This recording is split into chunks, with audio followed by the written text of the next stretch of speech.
آج ہم ایک ایسے زمانے میں جی رہے ہیں جہاں رفتار بہت تیز ہے، مقابلہ بہت سخت ہے اور نظریے کا دباؤ بہت زیادہ ہے۔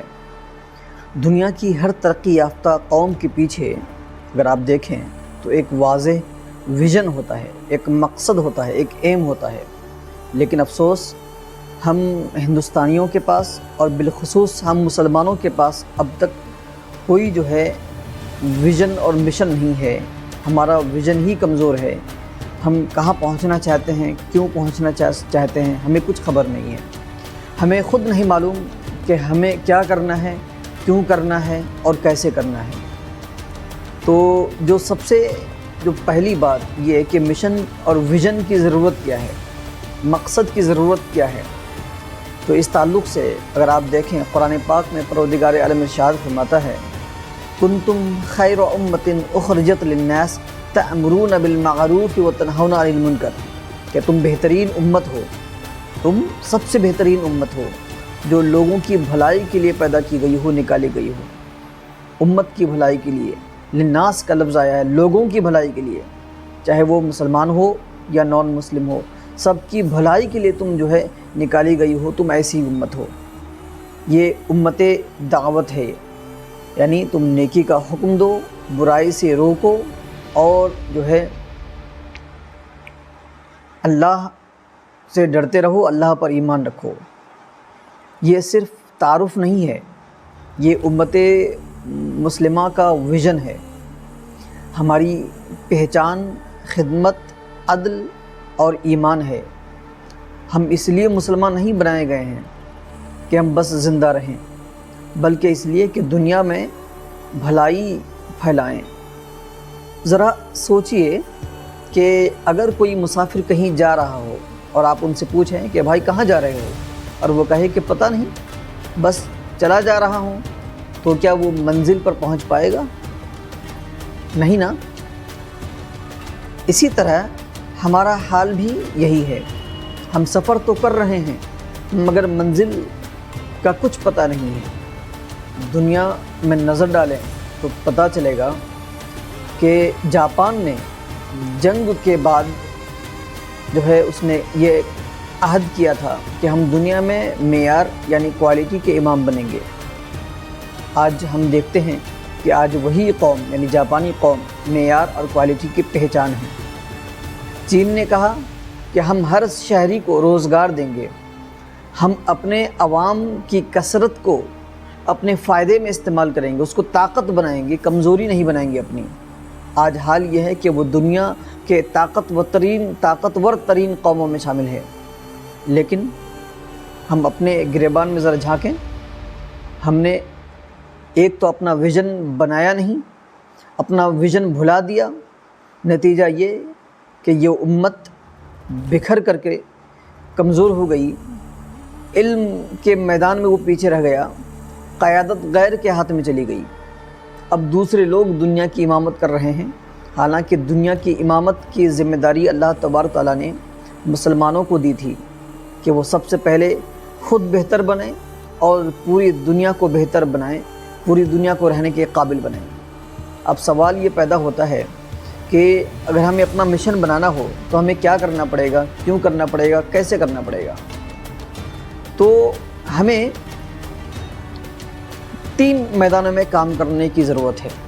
سب سے پہلا ہے ایمان، دوسرا ہے اخلاق اور تیسرا ہے جو ہے اپنا ایمان، اخلاق اور تیسرا ہے معیشت۔ ایمان و اخلاق کو مضبوط کرنا ہے، تعلیم اور علم میں ترقی پیدا کرنی ہے، ترقی لانی ہے، اور معاشی اور سماجی خود کفالت حاصل کرنا ہے۔ معاشی اعتبار سے، سماجی اعتبار سے خود کفیل بن جائیں۔ یہ تینوں ایک عمارت کے ستون کی طرح ہیں۔ اگر ایک ستون، ایک کھمبا بھی گر گیا تو کمزور ہو گیا یا گر گیا تو پھر پوری عمارت جو ڈھہ جائے گی۔ اسی طرح اگر ایمان، علم یا عمل میں سے کوئی ایک بھی کمزور ہو گیا تو پوری جو ہے امت کی عمارت جو ہے بکھر کر کے ختم ہو جائے گی، ڈھہ جائے گی۔ سوال یہ پیدا ہوتا ہے کہ آخر ہمیں ایسا کیوں کرنا ہے؟ اللہ تعالیٰ ارشاد فرماتا ہے وما خلقت الجن والانس الا لیعبدون، یہ سورۃ الذاریات آیت نمبر 56 کی آیت ہے یہ، یعنی میں نے جن و انس کو صرف اپنی عبادت کے لیے پیدا کیا ہے، یعنی ہماری زندگی کا جو مقصد ہے وہ اللہ کی رضا حاصل کرنا ہے اور اللہ کی عبادت کرنی ہے۔ جب ہماری نیت اللہ کے لیے ہو تو تعلیم بھی عبادت بن جاتی ہے، کاروبار بھی عبادت بن جاتا ہے، اور خدمت خلق بھی جو ہے ہماری عبادت بن جاتی ہے۔ بس نیت درست ہونی چاہیے۔ اگر ہماری نیت درست ہے تو پھر یہ ساری چیزیں ہمارے لیے عبادت کے درجے میں ہیں۔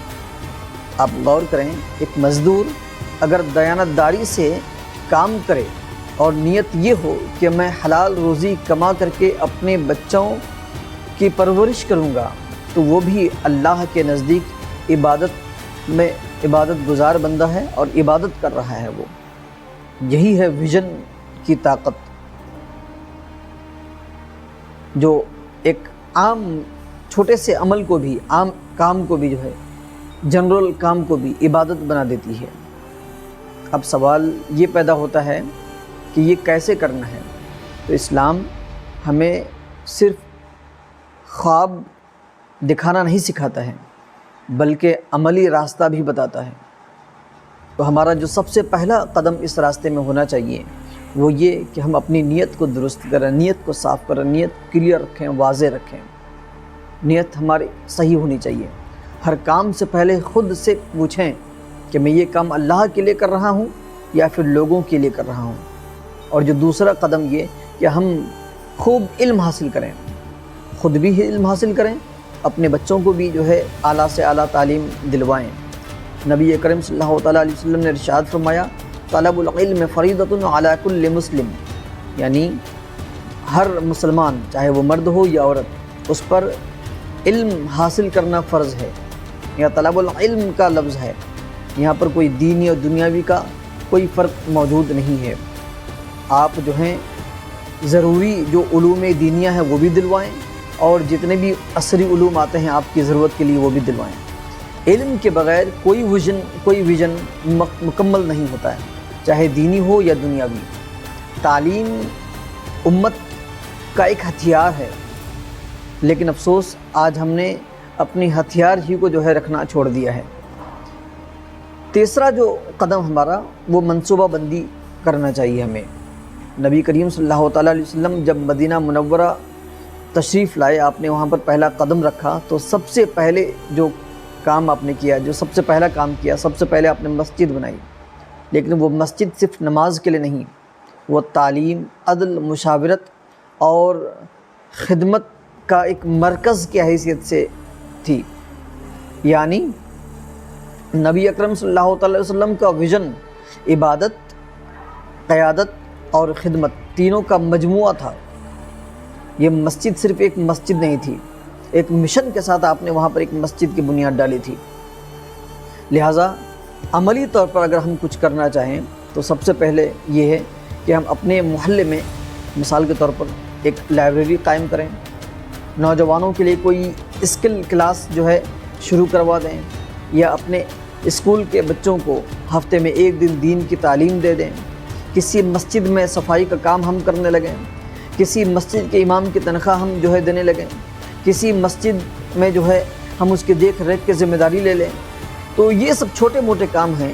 کسی مدرسے میں کوئی ایک چھوٹا سا کام لے لیں، کہیں جا کر کے جو ہے ہم کسی بچے کو پڑھا دیں، مدرسے میں جو ہے اگر کسی چیز کی ضرورت ہے تو اس چیز کو فراہم کر دیں۔ یعنی مستقل طور پر آپ وہ کام اپنے ذمے لے لیں جو صرف اور صرف اللہ کی رضا حاصل کرنے کے لیے ہو، پیسے کمانے کے لیے نہ ہو۔ اگر ہر شخص ایک نفع بخش قدم اٹھائے تو امت کی سمت خود بخود بدل جائے گی۔ امت انفرادی سوچ سے بنتی ہے، انفرادی لوگوں کی طاقت سے بنتی ہے، خود جو ہے امت کا کوئی اپنا کوئی وجود نہیں ہے۔ روز مرہ کے باب میں اگر ہم بات کریں تو ایک نوجوان اگر کہے کہ میں صرف نوکری حاصل کرنے کے لیے پڑھ رہا ہوں تو وہ صرف نوکری کے ساتھ جو ہے ختم ہو جائے گا، برباد ہو جائے گا۔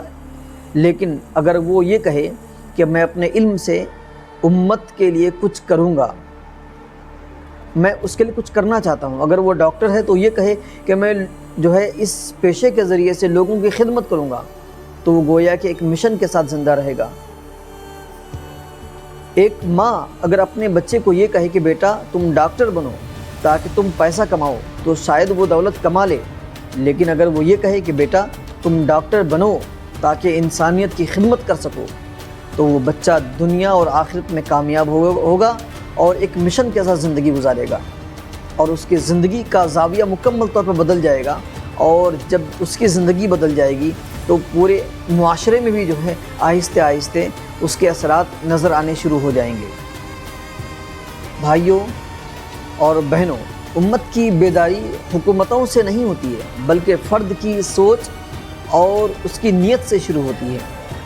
فرد کی سوچ کیسی ہے کہ فرد ہی سے امت بنتی ہے نا۔ اگر ہم سب اپنے دل سے یہ عہد کر لیں کہ میں اپنی امت، اپنے دین اور اپنے وطن کے لیے کچھ نہ کچھ مثبت قدم ضرور اٹھاؤں گا، تو یہی وعدہ ہماری ترقی کی شروعات کا پہلا زینہ بن جائے گا۔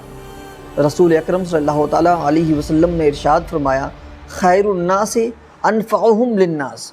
ایک دوسرے مقام پر ارشاد فرمایا، خیر الناس من انفعہم، یعنی لوگوں میں سب سے بہترین انسان وہ ہے جو لوگوں کے لیے نفع بخش ہو۔ اگر آپ لوگوں کے لیے نفع بخش نہیں ہو پا رہے ہیں، اگر آپ لوگوں کی خدمت نہیں کر پا رہے ہیں، اگر لوگوں کے کام نہیں آ پا رہے ہیں، صرف اپنے لیے جی رہے ہیں، اپنے بال بچوں کے لیے جی رہے ہیں، تو یقین مانیں آپ کی زندگی بیکار جا رہی ہے۔ آپ کی زندگی جو ہے کا کوئی مقصد نہیں ہے، کوئی ویژن نہیں ہے۔ ایک آخری بات آپ سے کہتے ہوئے ایک سوال آپ سے میں کرنا چاہوں گا کہ آپ اپنی زندگی میں ایک ایسا کون سا کام کرنا چاہیں گے جو امت کے لیے نفع بخش ہو، جو امت کے فائدے کے لیے ہو؟ یہ جواب آپ ہمارے کمنٹ باکس میں ضرور بتائیں۔ السلام علیکم ورحمۃ اللہ۔